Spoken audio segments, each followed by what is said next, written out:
Olá, seja bem-vindo mais uma vez. Agora vamos à nossa aula de número 2, no nosso curso básico de liturgia. E hoje o nosso objetivo é fazer um retrospecto histórico a respeito da liturgia através dos tempos, né? Já que na aula anterior nós apresentamos para você o conceito básico de liturgia, para que você pudesse ter compreensão do que significa esta palavra liturgia e também quais os elementos que se envolvem nesse processo, nessa ciência litúrgica. Agora nós vamos conhecer um pouquinho então da caminhada histórica, né? Uma base histórica para que a gente possa também dar continuidade ao nosso conhecimento a respeito da liturgia. Sem mais delongas, vamos então verificar o que é isso. O período apostólico é o primeiro período da liturgia.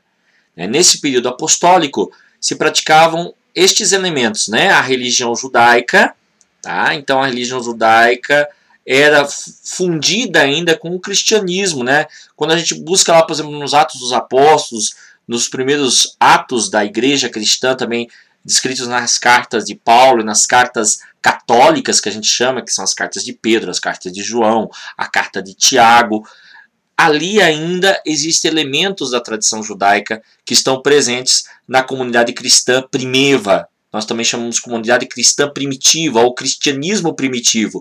Não primitivo por ser algo que não tenha, digamos assim, os elementos necessários para o trabalho da verdadeira espiritualidade. Até porque esse cristianismo primitivo estava muito vinculado à espiritualidade de Cristo.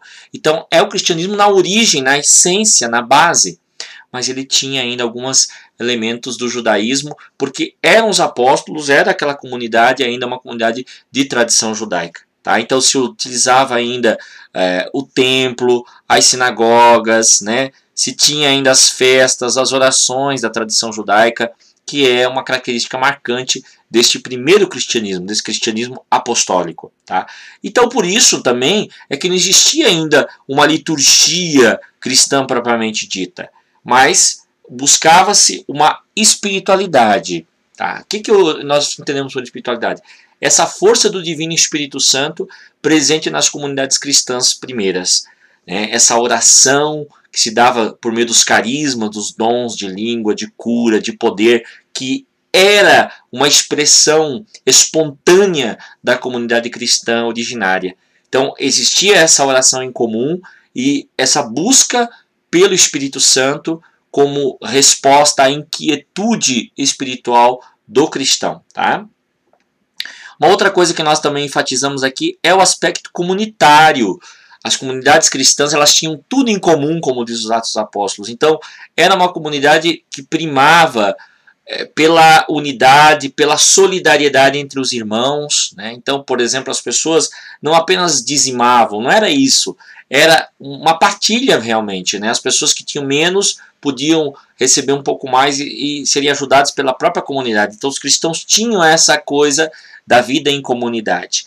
E a reunião principal, já desde os primeiros tempos, se dava nos domingos. Então aqui uma fase marcante dessa distinção entre a religião judaica e o cristianismo é a reunião ao domingo, no primeiro dia da semana. Também considerado o dia do Senhor, Dias Domini, ou Dominica Dies, que era o dia do Senhor. Por quê? Porque no domingo Jesus ressuscitou. Então a tradição cristã trazia agora o domingo como um dia sagrado, como um dia abençoado. Né? Logo no nascer do sol, os cristãos se reuniam, como diz São Justino nas suas cartas. Né? Ele fala a respeito dessa reunião logo no nascer do sol, em que os cristãos rezavam, cantavam salmos, e aí começava a se estruturar uma liturgia. Nós vamos falar já já sobre isso. Os elementos do judaísmo presentes em nossa liturgia até hoje, que começavam no cristianismo primitivo, mas até hoje nós temos esses elementos presentes, que é a leitura da palavra, né, a liturgia da palavra, por meio das leituras, dos salmos, da homilia, da pregação, que eram característica do judaísmo. Tá? A oração eucarística, os judeus faziam a louvação ao Criador. Então essa oração eucarística traz um pouco desse caráter da louvação, do louvor a Deus. As orações dos fiéis, né, elas trazem ainda as bênçãos judaicas, que eram orações feitas pelas necessidades das pessoas, tá bom? Pela colheita, pelo povo, enfim, que também está vinculada à oração dos fiéis. o domingo, né? O domingo para nós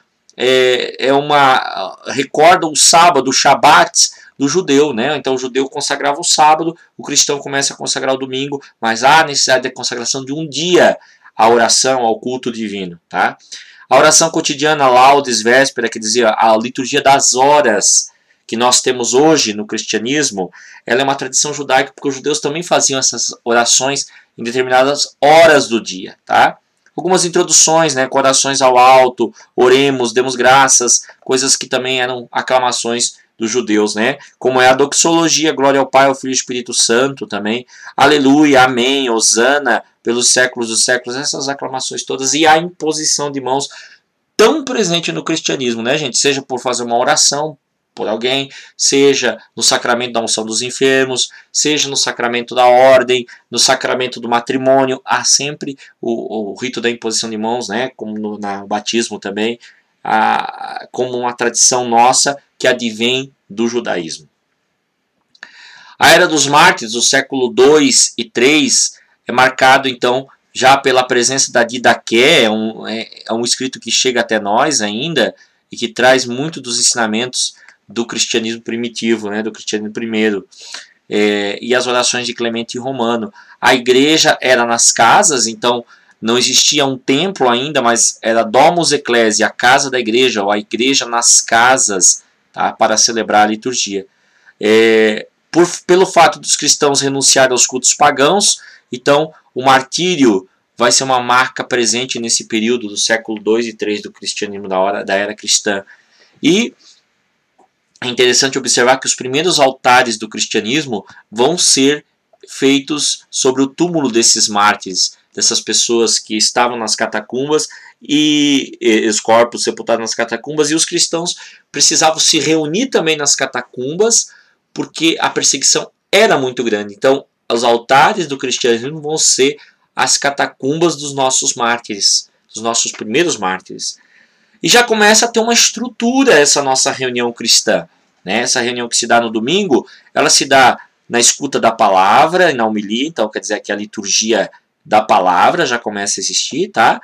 E a oração das fiéis, a preparação das oferendas, no qual os cristãos traziam as suas ofertas para serem partilhadas entre os irmãos, a oração eucarística, a louvação, que se dava ação de graças a Deus pela sua presença, e também a fórmula eucarística, que os clérigos, né, que os primeiros bispos e sacerdotes proclamavam, né, aquela fórmula em fazendo memória de Cristo, né, então transformando o pão e o vinho. Então o sacerdócio do pão e do vinho lá de Melquisedeque, na antiga aliança, ele é retomado agora na nova aliança com os sacerdotes cristãos, e aí é dada a comunhão e depois levado também aos necessitados, aos doentes, este socorro. Então nós temos uma estrutura de comunidade e uma estrutura de cuidado pastoral que já se dá nessa primeira era do cristianismo, nessas primeiras eras do cristianismo.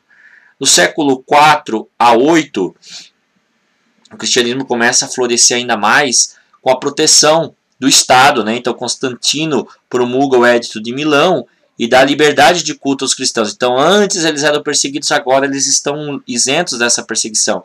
E aí nós podemos ter os primeiros ambientes de culto, os primeiros templos, as primeiras igrejas amplas, que são as basílicas, né? Aqueles templos que eram dedicados aos deuses pagãos começam a declinar e se tornam locais da tradição cristã, tá?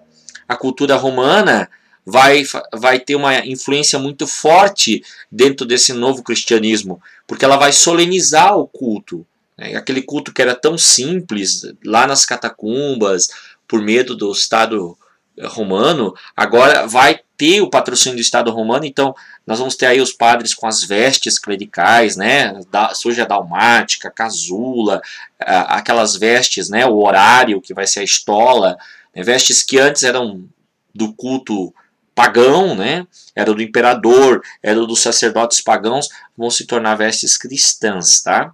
E o esplendor da corte imperial, os ministros próprios, os altos cargos, vão passar a existir também dentro do cristianismo. Então é como se o império decadente se agarrasse no cristianismo que está crescendo, para poder fundir alguns elementos, e isso nós vamos ter muito presentemente a partir do século IV ao VIII. Muitas dessas vestes, desses paramentos que nós usamos, tem alguma coisa já no Antigo Testamento, tá? Lá no Levítico, no Êxodo, no Números, no Deuteronômio, na Torá. Alguns deles são nomeados, mas outros também têm dentro dessa tradição do paganismo romano, tá bom? Muito bem, vamos adiante aqui então. Aqui mais. O que mais nós temos aqui? O calendário, né, também vai existir o calendário cristão a partir de festas pagãs. Por exemplo, a festa do Sol Invicto, do deus Mitra, né, lá no mês de dezembro, vai se tornar a tradição do Natal. Né, o Sol Invicto, que antes era algo que os pagãos cultuavam, passa a ser o Sol da verdade, que é o Cristo. Então, Jesus Cristo passa a ser o Sol da verdade, o sol que nos ilumina. Está aqui nosso Senhor Jesus Cristo. Né? Liturgia romana, ela, e aí, por exemplo, onde nós vamos beber a fonte do catolicismo brasileiro, é na liturgia romana, né? Na tradição da liturgia romana. Nós não vamos ter vínculo com a liturgia ortodoxa, com a liturgia oriental. A nossa tradição é ocidental. Tá? E aí ela começa a organizar, a partir desse crescimento do cristianismo, desse patrocínio do Estado, os livros litúrgicos. Então nós vamos começar a ter uma elite pensante, né? Os padres da igreja, a elite pensante. Aí nós vamos ter o sacramentário, que é o livro dos sacramentos, tá? Sacramento do batismo, sacramento da confirmação, sacramento da penitência. Tá? O lecionário, que é o livro das leituras da Escritura Sagrada, e o evangeliário do Evangelho. Então está aqui, ó, século V, século VI, século VI e século VII. Nós vamos ter também o antifonário, as antífonas, que seriam os cantos, os pequenos trechos que são cantados na entrada. Então nós temos a antífona de entrada, nós temos que se chamava introito, quando os sacerdotes, quando o cortejo estava entrando, era cantada essa antífona. Tá? Nós temos a antífona do ofertório, no momento que eram levadas as oferendas para o altar, pelos fiéis, né? Era cantadas essa antífona, esses versos. Né? Nós tínhamos a antífona da comunhão, no momento que as pessoas iam receber o corpo e o sangue do Salvador, eram cantadas essas antífonas. Então, eram os primeiros cânticos, né? Os antifonários seriam os primeiros inários da igreja, surgindo no século VI e VII. Não que não se cantasse antes, porque era uma tradição cantar os salmos, né? Mas agora nós vamos ter livros próprios organizados. E o ordo é como se fosse um cerimoniário, é um livro de cerimônias para executar as ações litúrgicas. Os primeiros ordos surgem no século VII, tá? O ordo quer dizer o ordinário da missa, como se organiza a celebração. Beleza. Elementos da liturgia que nós já temos presente no século IV ou século VIII, nessa primeira fase de uma liturgia mais organizada. Porque antes era uma liturgia mais intuitiva, certo? O cristianismo primitivo tinha muito essa coisa do Espírito Santo, então não se tinha uma preocupação com a liturgia elaborada. Agora nós vamos ter uma liturgia mais elaborada. Então, nós vamos ter 3 procissões, que é a procissão de entrada, o cortejo solene de entrada, com o bispo, com os sacerdotes, com os diáconos, com os acólitos, com o hostiário, com o evangeliário, com todas as pessoas que fazem parte desse cortejo. O cortejo das oferendas, em que os fiéis trazem as ofertas para o altar, inclusive trazem também os vasos sagrados. Tá? E o cortejo da comunhão, em que os fiéis vão receber o corpo e o sangue do Salvador. Tá? Outra coisa que nós temos é uma oração após as procissões. Então, cada procissão dessa tem uma oração. A primeira oração após a procissão de entrada é a oração chamada coleta, porque se coletavam as preces dos fiéis e o sacerdote tinha essa função de sacrificador, como Melquisedeque, né, que oferecia a Deus, né, ou como o próprio Arão oferecia a Deus o sacrifício. Então, ele tem essa função de trazer as oferendas, né, as orações dos fiéis e levantá-las na presença de Deus. Por isso também que era incensado, né, o altar. Por quê? Porque esse incenso é como se subisse essa fumaça, subisse também a oração da coleta, tá? A oração inicial. Esta coleta não confundir com a coleta das oferendas. A coleta as orações das oferendas eram feitas logo após a procissão do ofertório. Então, se cantava a antífona das oferendas e depois se fazia a oração das oferendas. Da mesma forma a comunhão, né? Se cantava a antífona da comunhão e se fazia depois que todos já tinham recebido o corpo e o sangue do Salvador, a oração pós-comunhão. Então essa estrutura da missa, ela começa a se formar então a partir do século IV, século V, essa tradição que nós temos até hoje, tá? Outra coisa interessante é a solenização da proclamação do Evangelho. Então o Evangelho vai ser feito com solenidade. Vai ter uma procissão do Evangelho, em que o diácono vai levar esse evangeliário até o altar, e esta proclamação, né, ela vem entre o cântico do Aleluia. Antigamente eles apenas gritavam Aleluia, né? A Assembleia, no princípio do cristianismo, ela gritava, ela louvava. Agora nós temos um cântico do Aleluia organizado, tá? E quando se leva o Evangelho. Também o Kyrie, né, que é o Senhor tem de piedade, se dá no início. Começa a se ter a noção de que para celebrar o sacrifício é preciso ter uma espiritualidade. Vejam bem, lá no cristianismo primitivo, a celebração ela se dividia, tá? As pessoas que ainda não tinham recebido o batismo, quando chegava no final da homilia, da pregação, eles eram despedidos, né?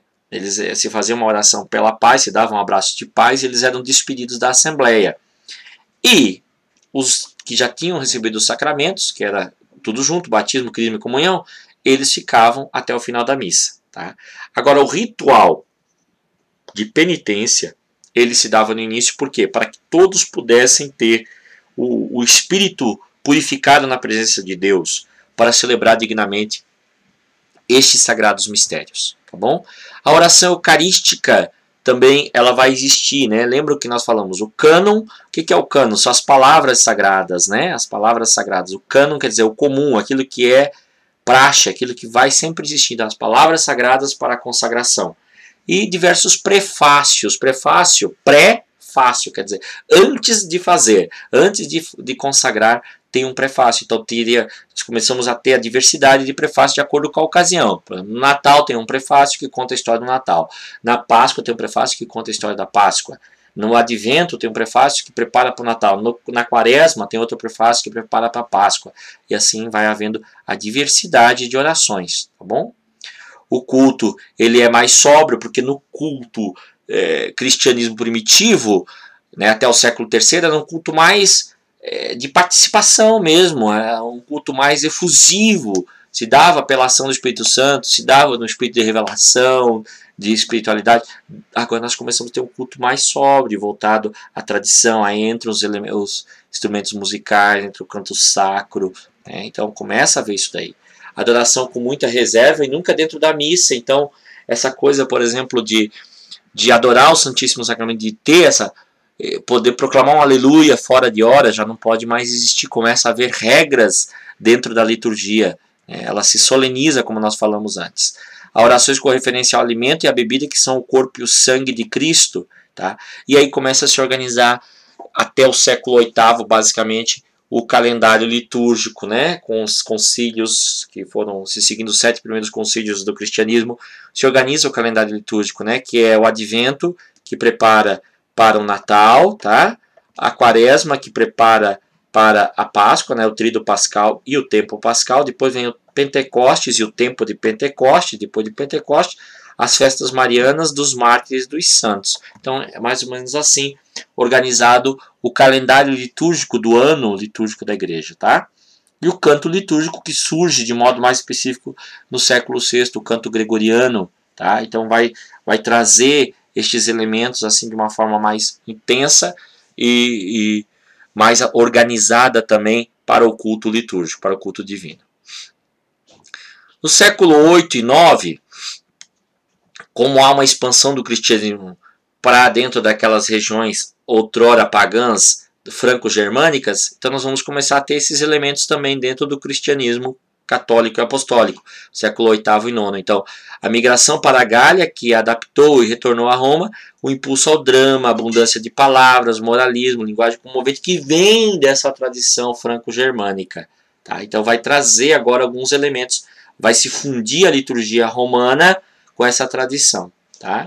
Vai acentuar o pavor à divindade, quer dizer, que nós falamos de teologia do cagaço, quando a gente fala, que é a teologia do medo, né? Do castigo divino. né, como consequência do pecado. O sentimento de culpa, vai trazer a liturgia da morte e dos mortos, né, a escatologia. Tá? Então, e isso vai acentuar o individualismo, né? Salva a tua alma, não vai ser mais uma liturgia comunitária, vai ser uma liturgia individual, apoiada nas devoções, cada um por si, Deus por todos, tá bom? Então vamos começar a ter uma liturgia mais voltada a isso, né? A individualidade que as pessoas têm, a angústia que as pessoas têm em relação à morte, e isso vai ser acentuado, esses elementos, na tradição litúrgica do cristianismo, tá bom?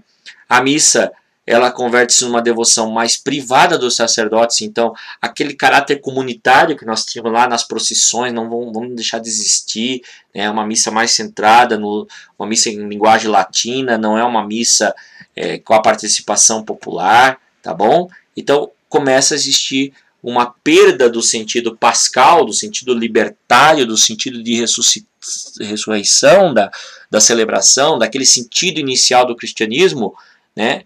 Dando lugar mais a um caráter mais emocional, mais dramático, mais o drama ali surge por meio daqueles cantos litúrgicos mais encenados. Então vira como se fosse uma peça teatral, muito cuidado com isso. Tá? Esta liturgia foi transformada então e adotada pela Igreja de Roma como obrigatória para todas as igrejas. Então essa nova liturgia, com estes novos livros, com este novo ordo no século VIII e IX, vão ser estendidos para o cristianismo ocidental. Na Idade Média, do século X ao XIV, então nós temos aí 4 séculos, 5 séculos, tá, que não houve muito interesse pela vida litúrgica, né? Os papas não demonstraram, foi mais assim o papa era uma figura mais de Estado, né, do que propriamente um religioso, que os papas vão ser chefes de Estado, filhos de chefes de Estado, dos imperadores franco-germânicos, então vão estar muito envolvidos com os negócios de Estado, então a liturgia perde o valor, né? Gregório VII é que traz reformas no século X para moralizar o clero e aumentar o apreço pelo sacerdócio. A liturgia exige dignidade, santidade e coerência de vida, mas centralizou-a no padre, ferindo o aspecto comunitário, quer dizer, continua mantida a liturgia no padre. O Gregório VII, inclusive, foi aquele que proibiu o casamento dos padres, né? Ele, nessa questão de moralizar o sacerdócio, ele achou que o casamento estava influenciando negativamente e proibiu o casamento. Então nós vamos aí que a partir do século X começa a ser proibido, mas só no século XIII, com o concílio de Elvira, é que o sacerdócio vai ser, a questão do celibato sacerdotal vai ser realmente colocada como obrigatoriedade dentro da igreja, tá bom? Inocêncio III, que é famoso, também o famoso Papa, 1198 a 1216, ele faz a reforma dos livros litúrgicos e cria o missal pleno, né, que é o livro da missa, com as orações, com as leituras, para que os padres possam rezar sozinhos, né? Então vejo que aí nós estamos vendo um período em que não há uma preocupação com a vida comunitária, né? Há uma preocupação em manter uma tradição, e essa tradição mantida pelos sacerdotes que eram muito eruditos, né? Há uma busca pela erudição dos sacerdotes, tá bom? Quais são as características então? A dimensão comunitária ficou lá para o cristianismo primitivo, tá? É uma coisa do passado, a dimensão comunitária. A participação, o padre reza e o povo se entretém com devoções. É como se o padre, por exemplo, está rezando em latim e as pessoas que falam o idioma lá daquela localidade fizessem uma outro tipo de devoção, um terço, alguma coisa assim, né? Começa a existir o terço, inclusive a partir do século XIV, tá bom? A comunhão, o povo prefere adorar. A elevação torna-se então o centro da missa, então naquele momento é o momento que o povo se ajoelha, que se volta para o Santíssimo, e surgem as campainhas como forma até de chamar a atenção do povo. O povo está lá disperso com as devoções pessoais, mas naquele momento que é a comunhão, surge a campainha justamente para chamar a atenção de todos para o centro. Multiplica-se padres altaristas. O que são padres altaristas? Nós temos esses padres até hoje, viu, gente? O que é o padre altarista? Aquele que tem uma preocupação excessiva com regras litúrgicas e não se preocupa com a dimensão comunitária, que é a essência do cristianismo original. Tá bom? dramatização dos gestos, então o sinal da cruz, porque vão existir muitas, e nós temos ainda na nossa liturgia a herança disso, né, desses gestos litúrgicos que ainda é forte. Tá? Surgem as confissões privadas, então a partir do século XII é que surge a confissão de ouvido, que a nossa igreja aboliu. Tá? Então aí, por exemplo, estava rolando a missa num altar, estava rolando a confissão no outro lugar, e aí era assim que funcionava. Tá? Desaparece o catecumenato. O que é o catecumenato, gente? É o período de preparação para a vivência no cristianismo, né? A preparação para o cristianismo. Então, quer dizer, os batismos são feitos só com uma tradição familiar, e isso ainda é uma característica que ainda está presente na nossa sociedade de hoje. Né? Não tem mais aquela preocupação com a formação do cristão como tinha no cristianismo primitivo, em que a pessoa era apresentada pelo seu padrinho à comunidade e que tinha uma preparação mística também, de caráter místico espiritual. O matrimônio se dá lá na porta da igreja, começa a existir aquela coisa, né, do matrimônio, né, iniciar-se lá e vir até o altar. Então era uma questão assim bem interessante, cuja tradição vai se manter até hoje, quando começa o matrimônio lá na porta da igreja e vem a procissão matrimonial até o altar, né? E os sacramentos eram tidos apenas como um remédio, como algo para purificar as pessoas, para salvá-las do pecado e para libertá-las da ação do maligno, tá bom? No final da Idade Média, então no século XIV e XV, há um declínio da vida espiritual da litúrgica, surge então essa questão forte da perseguição, da caça às bruxas, né? Então é a Inquisição funcionando aí, então cai a vida litúrgica, né? A preocupação com os frutos da missa é apenas a salvação da alma, então aí nós vemos aí uma figura, né, do diabo e tudo mais. Então essa liturgia voltada, a preocupação dela é justamente uma luta contra o diabo. Então há uma ênfase nisso e as pessoas começam a ter medo realmente do fim das almas, e aí surge a venda das indulgências, né? A pessoa vai lá e compra, né, uma oração, compra uma oração, paga a espórtula para orar pela alma, enfim, há tudo isso, né, nesse final do século XIV, nesse século XV. A ignorância litúrgica leva a representações sacras, então as pessoas têm esse tipo de representação aqui, por exemplo, para o inferno. As pessoas não têm uma noção clara da teologia cristã, tá? Então fica muito confuso, fica muito, então,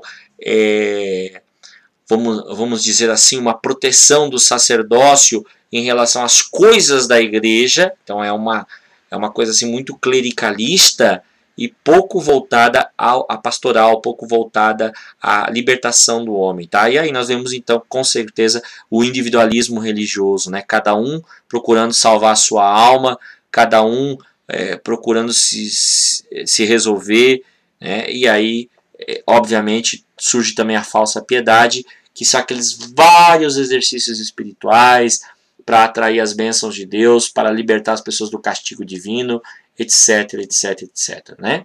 Concílio de Trento, em 1545 a 1563, ele surge como uma reação à reforma protestante, porque tudo aquilo ali que nós falamos, todos aqueles abusos da igreja, levam à reforma protestante. A reforma protestante surge como uma necessidade de uma espiritualidade reformada, não só com esse caráter, com esse viés materialista que a igreja vai desenvolvendo no final do século XIV, início do século XV. Então a liturgia, nesse período, ela pode se comparar a um cadáver ricamente adornado, mas sem vida e com sintomas de decomposição. Olha que coisa séria, né? Então é uma liturgia assim, pomposa, riquíssima de elementos, de tradições, etc. e tal, mas com pouca espiritualidade. As pessoas realmente desconhecem até, não sabem nem por que estão fazendo aquilo ali. É um caráter muito repetitivo aquela liturgia. Existe um conjunto de regras que os sacerdotes conhecem, mas que o povo não sabe o que é. Tá bom?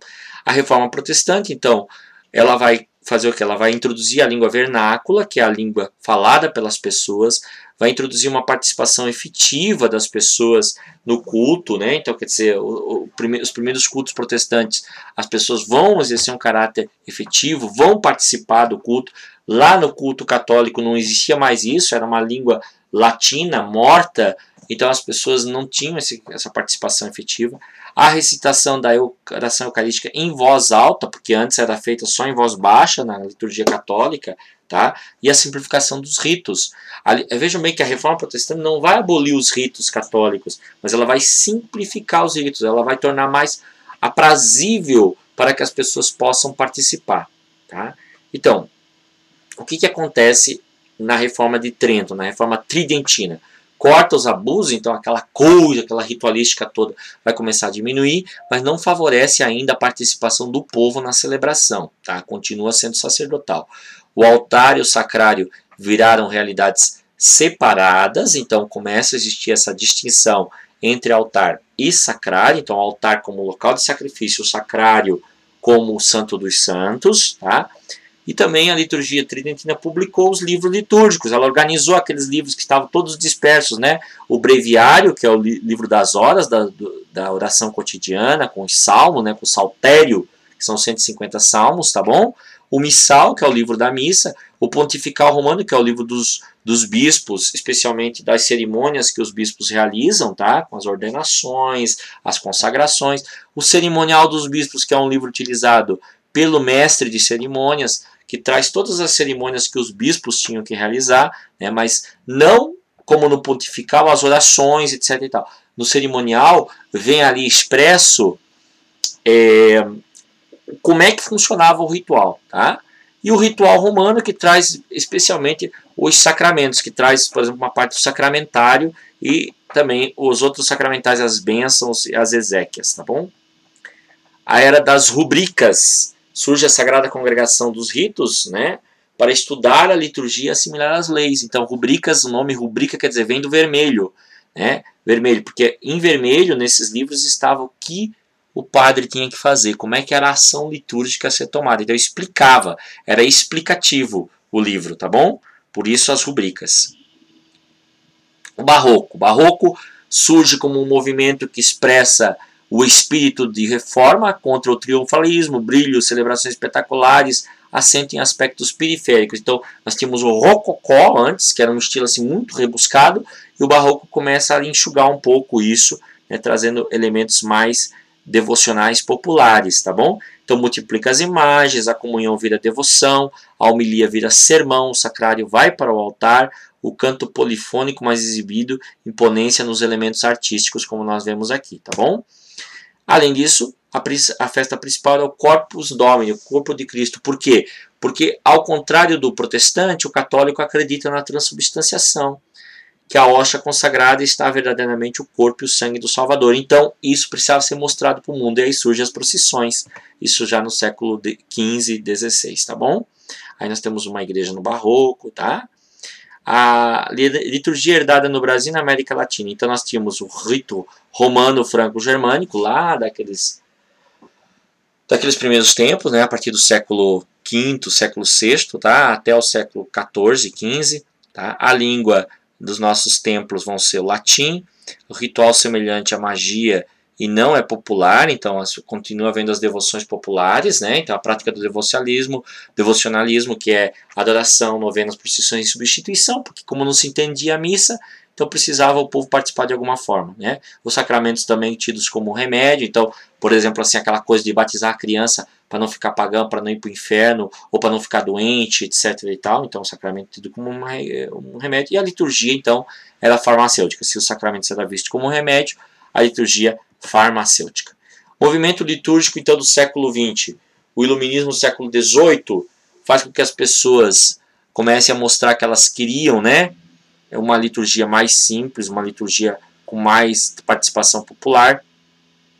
Pio X, na sua carta Tra le Sollicitudini, 1903, ele fala sobre o canto na liturgia. Ele diz que o verdadeiro espírito cristão consiste na participação ativa dos fiéis nos sagrados mistérios. Então, voltando um pouquinho daquela tradição cristã do primeiro tempo, né? Essa busca pela participação do fiel na liturgia, tá bom? 1909, o abade Lambert Beaduin organizou conferências para o credo e publicou o missal popular. Então, quer dizer, esse missal popular as pessoas puderam ter acesso. Vejo que na Igreja Católica era muito devagar esse acesso, enquanto na Igreja Protestante, já a partir do século XVI, surgiram as Bíblias para que as pessoas pudessem acessar. Na Igreja Católica, só a partir do século XVIII é que vai surgir o missal e as Bíblias para que as pessoas pudessem ter acesso. Pio XII, na Mediator Dei, vai reconhecer os esforços do movimento litúrgico e fomenta institutos litúrgicos. Então, quer dizer, vai trazer a liturgia de Pio X, né, que é um movimento, né, do missal popular, né, a liturgia de Pio X, e vai começar a falar então sobre estes institutos litúrgicos. Então vão surgir dois blocos, os liturgistas e os devocionalistas no Brasil. Os devocionalistas mais voltados à devoção popular e os liturgistas mais voltados a uma tradição litúrgica sólida. Aqui, nesse momento, em 1945, surge a liturgia brasileira, a liturgia da Igreja Católica Brasileira. Né? A Igreja rompe na época de Pio XII e surge então uma liturgia mais voltada à participação do povo. Então a Igreja Brasileira surge para trazer uma liturgia voltada à participação do povo. Nós não podemos ser liturgistas de outro jeito. A liturgia popular surge com a Igreja Brasileira, uma liturgia mais forte voltada ao povo aqui no Brasil, pela Igreja Brasileira. Então, a missa passa a ser em vernáculo, enquanto a missa romana ainda era em latim. A participação popular, então, porque a missa, como a missa está em vernáculo, as pessoas podem responder à missa, então há o diálogo dentro da missa, não é mais um monólogo, não é mais o padre celebrando sozinho, mas é o povo também participando. Os sacramentos surgem não mais como um remédio apenas, mas também para a inclusão das pessoas, né? Os marginalizados, as mães solteiras, os desquitados, porque na época não existia desquitado, depois é que vai surgir o divórcio, né? Podem receber o sacramento dentro da Igreja Brasileira. A Igreja Brasileira começa a mudar a figura do padre, que era tão deificada, né? Uma figura tão mística, abolindo a batina. Então o padre começa a usar a camisa de colarinho eclesiástico, ou mesmo uma camisa comum, ele pode se manifestar popularmente, ele tem o seu emprego civil, ele tem o seu trabalho, então ele tem a sua família, ele pode fazer isso. E a Igreja Brasileira também abole a confissão auricular. Lembra aquela confissão lá na Idade Média, né, que surgiu na Idade Média, século XII? Agora, para a Igreja Brasileira, não é mais necessário. Então, o centro da liturgia passa a ser o corpo de Cristo, tá bom? Depois a Igreja Romana vai imitar a Igreja Brasileira, né? Reforma do Vaticano II, 1962, com a Sacrosanto Concilium, que é a carta dogmática, né? Que vai trazer os elementos da liturgia, tá? Então, aí vai trazer aquilo que a Igreja Brasileira já trouxe, né? Que é o protagonismo da comunidade, que é a participação de todos, que é uma simplicidade e autenticidade na liturgia, uma liturgia mais voltada à peculiaridade da região, que é uma enculturação, ou seja, traz os elementos populares de devoção para dentro da liturgia, que é uma ministerialidade, ou seja, as pessoas também podem fazer parte do ministério, né? Vai surgir o ministério dos leigos, tá? Dentro da liturgia, a equipe de liturgia, aquilo que não existia antes, tá? Então, a Sacrosanto Concílio, ela tem aí, então, as partes dela é a introdução, que é a intenção de fomentar e reformar a liturgia e renovação. Capítulo 1, princípios da reforma e incremento da liturgia. Capítulo 2, sacrosanto mistério da Eucaristia. Capítulo 3, sacramentos sacramentais. Capítulo 4, reforma do ofício divino. Capítulo 5, ano litúrgico. Capítulo 6 e 7, música sacra, arte e objetos sagrados. Vale a pena a gente também, como católico brasileiro, conhecer essa tradição da Sacrosanto Concilium, tá? Nós vamos ter uma aula, então, específica sobre a liturgia brasileira, tá? Eu quis fazer aqui um apanhado geral sobre liturgia, trazendo liturgia lá dos primeiros séculos do cristianismo e chegando até a reforma do Vaticano II da Igreja Romana. Nós, a liturgia brasileira, vamos estudar em um capítulo à parte, uma aula à parte. Espero que vocês tenham gostado, tá? Leiam o material aí em PPT, coloquem esses questionamentos, suas dúvidas, respondam as questões, tá? Vamos participar e vamos crescer no conhecimento da Sagrada Liturgia. Que Deus Nosso Senhor continue nos abençoando para que a gente cresça dentro desse curso. Um forte abraço e até a próxima aula.